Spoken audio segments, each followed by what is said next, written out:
एक परिवार में ननद और भाभी रहती थी। ननद अभी कुंवारी थी। वह तुलसी जी की बड़ी सेवा करती थी, पर भाभी को यह सब फूटी आंख नहीं सुहाता था।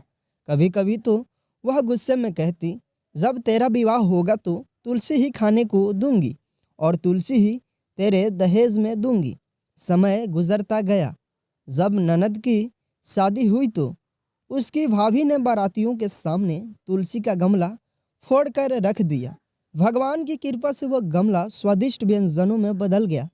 गहनों के बदले भाभी ने ननद को तुलसी की मंजरी पहना दी तो वह सोने के आभूषणों में बदल गई। वस्त्रों के स्थान पर तुलसी का जनेऊ रख दिया तो वह रेशमी कपड़ों में बदल गया। ससुराल में ननद के दहेज आदि के बारे में बहुत बड़ाई हुई। इस पर भाभी को बड़ा आश्चर्य हुआ और तुलसी जी की पूजा महत्व उसकी समझ में आ गया। भाभी की एक लड़की थी। वह अपनी लड़की से कहती, तू भी तुलसी माता की सेवा किया कर, तुझे भी बुआ की तरह फल मिलेगा। पर लड़की का मन तुलसी की सेवा में नहीं लगता था और एक दिन लड़की के विवाह का समय आया तो भाभी ने सोचा, जैसा व्यवहार मैंने अपनी पसंद ननद से किया, जिसके कारण उसे इतनी इज्जत मिली, क्यों ना मैं अपनी लड़की के साथ वैसा ही व्यवहार करूं। उसने तुलसी का गमला फोड़कर बारातियों के सामने रख दिया, परंतु इस बार मिट्टी मिट्टी ही रही। मंजरी के वे पत्ते भी अपनी पहले की अवस्था में ही रहे तथा जनेऊ जनेऊ ही रहा। सभी बाराती भाभी की बुराई करने लगे और ससुराल में भी सभी लड़की की बुराई ही कर रहे थे। भाभी ननद को कभी अपने घर नहीं बुलाती। एक दिन भाई ने सोचा, मैं ही बहन से मिल आऊं।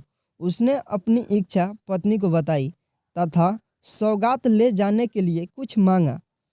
भाभी ने थैले में ज्वार भर कर कहा, और तो कुछ नहीं है, यही ले जाओ। भाई बड़े दुखी मन से बहन के घर की ओर चल दिया और मन ही मन सोचने लगा, भला बहन के घर कोई जवार लेकर जाता है। बहन के नगर के समीप पहुंचकर भाई ने एक गौशाला में गाय के सामने ज्वार का थैला उलट दिया।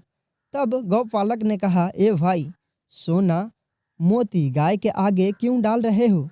तब भाई ने उसे सारी बात बता दी तथा वह फिर से सोना और मोती लेकर प्रसन्न मन से बहन के घर गया। बहन भाई को देखकर बड़ी प्रसन्न हुई। आशा है कि ये कहानी आपको पसंद आई हो। ऐसे ही कहानियाँ सुनने के लिए हमारे चैनल को सब्सक्राइब करें। थैंक यू दोस्तों।